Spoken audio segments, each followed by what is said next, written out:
Good morning students. Hindi class में आप सबका स्वागत है। स्टूडेंट्स, आज हम अपनी पाठ्य पुस्तक का पाठ 4 जो एक कविता है उसे पढ़ेंगे। कविता का शीर्षक है दीवानों की हस्ती और इस कविता के रचयिता है भगवती चरण वर्मा जी। भगवती चरण वर्मा जी का जीवन परिचय मैं आपको इससे पहले वीडियो में समझा चुकी हूँ, साथ ही कविता का सार भी मैंने आपको समझा दिया था। आज हम कविता की विस्तृत व्याख्या करेंगे। स्टूडेंट्स, मैंने आपसे कहा था आप सब अपनी बुक लेकर बैठे होंगे। मैं आपका काव्यांश पढ़ती जाऊंगी और साथ साथ आपको लाइव का काव्यांश का अर्थ समझाती जाऊंगी। आज जो हम कविता पढ़ रहे हैं, पहले उसके शब्दार्थ देख लेते हैं। उसके कठिन शब्द हैं मस्ती, खुशी, आलम, माहौल, उल्लास, खुशियां, छक्कर, जी भरकर, स्वच्छंद, बंधन रहित, उर, हृदय, भीख मंगे, भीख मांगने वाले, बंधन, बेड़िया। इस कविता में कवि भगवती चरण वर्मा जी ने ज्यादातर तुकांत शब्दों का प्रयोग किया। जब आप कविता पढ़ेंगे तो आपको खुद ही लगेगा तुकांत शब्दों का प्रयोग है। साथ में अनुप्रास, उपमा और विरोधाभास अलंकार का भी प्रयोग है। जो अनुप्रास अलंकार है, एक बार मैं आपको उसके बारे में समझा देती हूँ। जब एक ही वर्ण की बार बार आवृत्ति हो, अर्थात एक ही अक्षर जब बार बार आता है तो उसे हम अनुप्रास अलंकार कहते हैं। फिर उपमा अलंकार, जब किसी एक वस्तु की तुलना दूसरे से की जाती है तो वहां उपमा अलंकार होता है, जिसका प्रयोग भगवती चरण वर्मा जी ने अपनी कविता में किया है। विरोधाभास अलंकार होता है जब एक ही काव्यांश में उन्होंने विरोधी बातें कही हो, एक दूसरे के विपरीत हो, तो उसका प्रयोग भी भगवती चरण वर्मा जी ने अपनी कविता में किया है। अब हम कविता पढ़ते हैं। बहुत ही अच्छी रोचक कविता है, जिसमें उन्होंने जो हमारे स्वतंत्रता सेनानी थे, जिन्होंने देश की आजादी के लिए अपनी कुर्बानी दे दी, उनके बारे में ये वर्णन है। तो ध्यान से आप पढ़ेंगे कविता दीवानों की हस्ती। हम दीवानों की क्या हस्ती है, आज यहाँ कल वहां चले, मस्ती का आलम साथ चला, हम धूल उड़ाते यहाँ जहां चले। तो अब इस कविता में भगवती चरण वर्मा जी ने वर्णन किया है कि उन्होंने कहा है कि मैंने जैसे आपको बताया कि ये कविता हमारे देश की स्वतंत्रता से पहले की लिखी हुई है। तो उन्होंने कहा है कि जो स्वतंत्रता सेनानी थे वो बेफिक्र होकर रहते थे, मस्ती का जीवन जीते थे, और साथ में उन्होंने कहा कि वो जो भी जहां भी जाते थे वहां हमेशा मस्ती का, खुशी का माहौल पैदा कर जाते थे। हम दीवानों की क्या हस्ती, तो कवि कहते हैं कि हम ऐसे दीवाने हैं, ऐसे मस्त जीवन को जीने वाले लोग हैं। जो उन्होंने कहा कि हम दीवानों की क्या हस्ती, हम जो दीवाने हैं, जो मस्त जीवन जी रहे हैं, आखिर हमारा जो अस्तित्व है, हमारा जो होता है वो है क्या। तो वो ये बताते हैं कि हमारी कोई हस्ती नहीं है, हम तो आज यहाँ हैं तो कल वहां हैं, यानी हम कभी भी एक जगह पर नहीं रहते। मस्ती का आलम साथ चला, हम जहां जाते हैं वो खुशियों का माहौल अपने आप पैदा हो जाता है, और जहां जाते हैं चाहे कितनी ही खुशियां हों, हम उन्हें धूल उड़ाते हुए चले जाते हैं। कि हमारे लिए सुख दुख कोई मायने नहीं रखते, चाहे खुशियां हो या दुख हो, हम सबको एक समान जीते हुए और उन्हें धूल उड़ाते हुए चलते चले जाते हैं। आगे उन्होंने कहा, आए बनकर उल्लास अभी, आंसू बनकर वह चले अभी, सब कहते ही रह गए अरे, तुम कैसे आए कहाँ चले। तो उन्होंने वर्णन किया है कवि ने कि जो ऐसे देश के लिए मर मिटने वाले दीवाने हैं, दीवाने अर्थात जो केवल दूसरों के लिए जीते हैं तो और मस्त रहते हैं, तो उन्होंने कहा कि आए बनकर उल्लास, कि ये खुशियां बनकर हमारे जीवन में आते हैं, और जब ये दुनिया छोड़कर जाते हैं तो आंसू बनकर बह जाते हैं, कि लोगों की आंखों में केवल आंसू ही आंसू छोड़ जाते हैं। सब कहते ही रह गए अरे, तुम कैसे आए कहाँ चले।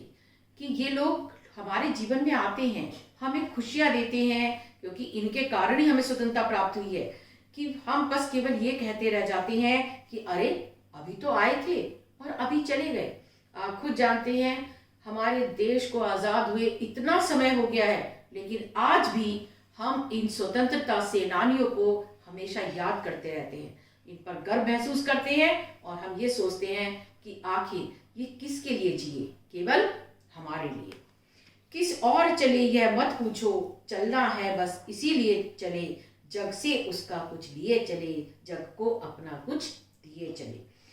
ये दीवाने नहीं बताते कि किस और जाना है। जहां इनका मन होता है, स्वच्छंद विचार के होते हैं, ये किसी के गुलाम नहीं होते, ये किसी के कहे में नहीं रहते। जो इनके मन में होता है ये वो करते हैं, अपने नियम अपने कानून स्वयं बनाते हैं। क्योंकि आप जानते हैं उस समय अंग्रेजों का शासन था, तो सभी अंग्रेजों के बनाए हुए नियमों का पालन करते थे। लेकिन ये दीवाने ऐसे हैं, ये जो मस्ती का आलम हमेशा साथ लिए रहते हैं, ये वो हैं जो किसी के बनाए हुए कानून या किसी के बनाए हुए नियमों को नहीं मानते।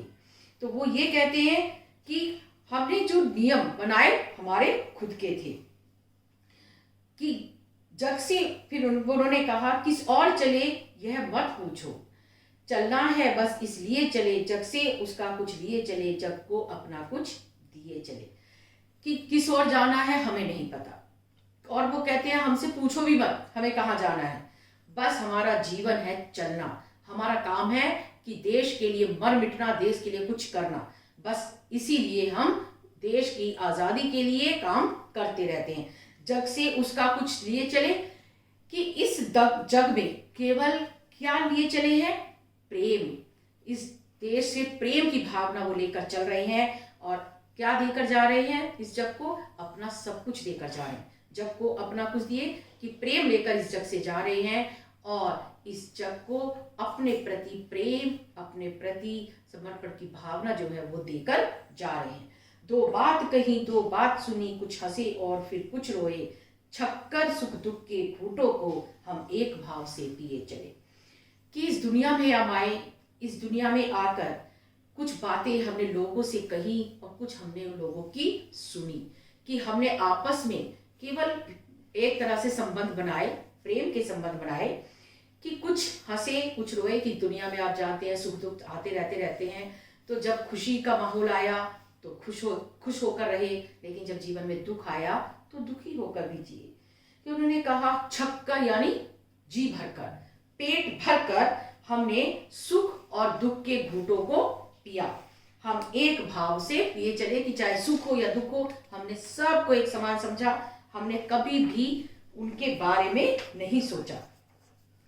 अब वो कहते हैं कि एक तरह से अर्थात सुख दुख में आनंद व दुख में संवेदना का अनुभव उन्होंने कभी नहीं किया। कि अगर आम आदमी होता है तो जब सुख के पल आते हैं तो बहुत ज़्यादा खुश हो जाता है, और जब दुख के पल आते हैं तो वास्तव में उसका मनोबल टूट जाता है।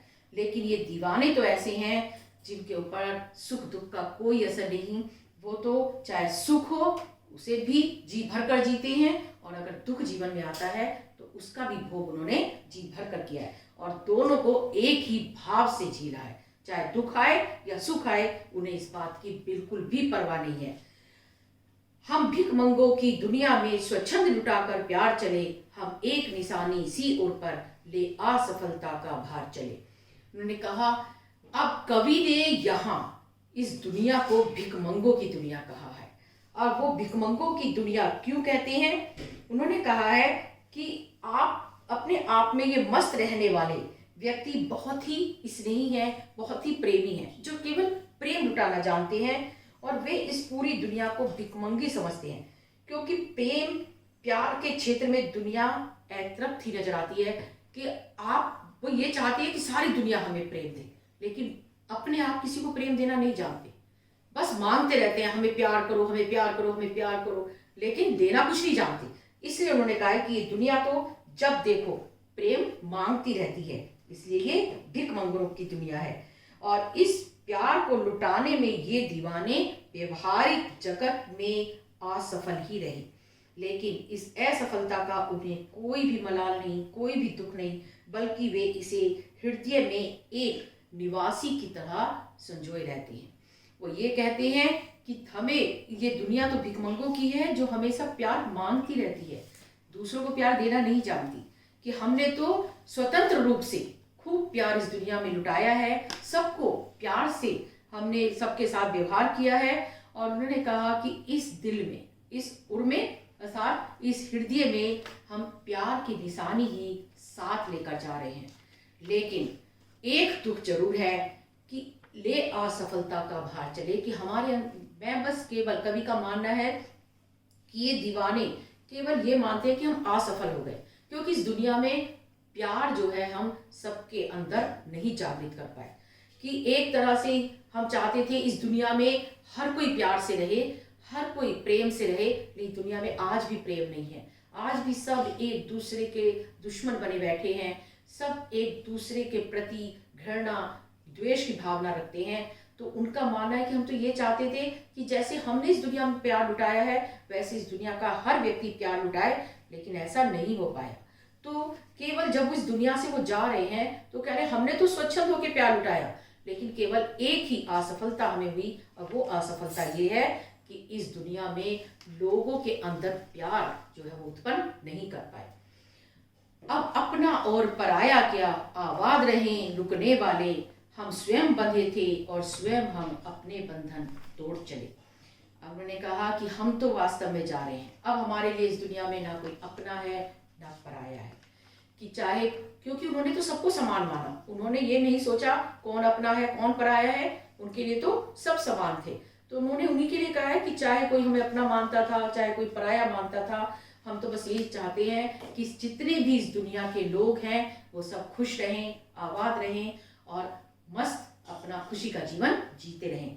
और वो कहते हैं हमने ये बंधन खुद बनाए थे, और कि हम स्वयं बंधनों में बंधे थे और आज इन बंधनों को स्वयं ही तोड़कर जा रहे हैं। अर्थात इस दुनिया में जो प्रेम का बंधन है वो हमने खुद बनाया था, और आज इस प्रेम मोह माया के बंधन को छोड़कर हम खुद ही जा रहे हैं।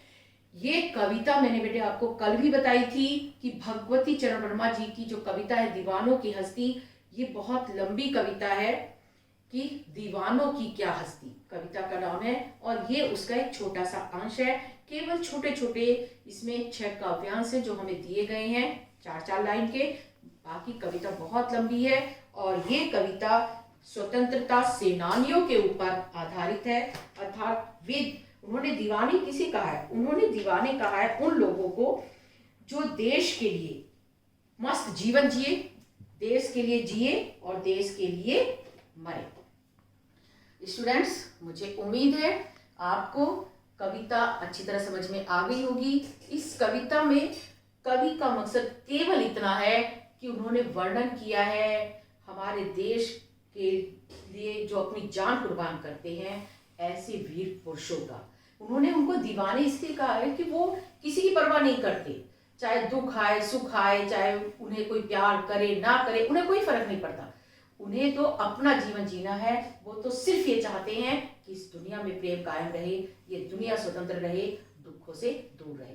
तो उन्होंने कहा हमारे कोई अपना पराया नहीं, हम तो इस दुनिया में जब तक जिए खुश होकर जिए, और अब जा रहे हैं तो आगे कि तुम खुश रहना। अंत में कवि हमसे इस काव्यांश में यही कहते हैं कि हम जा रहे हैं, लेकिन हे दुनिया वालों तुम भी उसी तरह जीना जैसे हम जिए थे, खुशहाल रहना, प्यार एक दूसरे पर लुटाते रहना।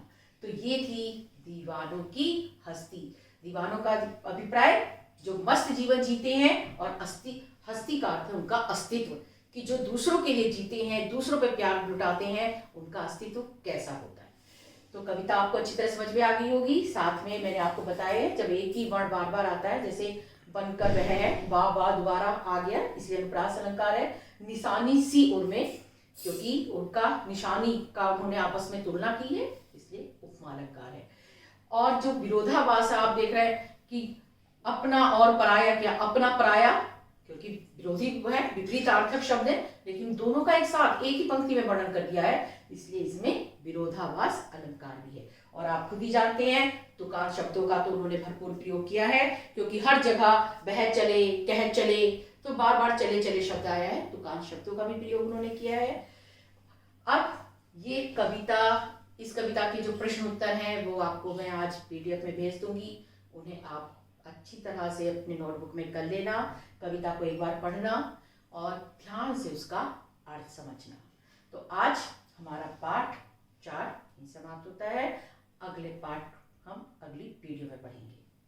Thank you.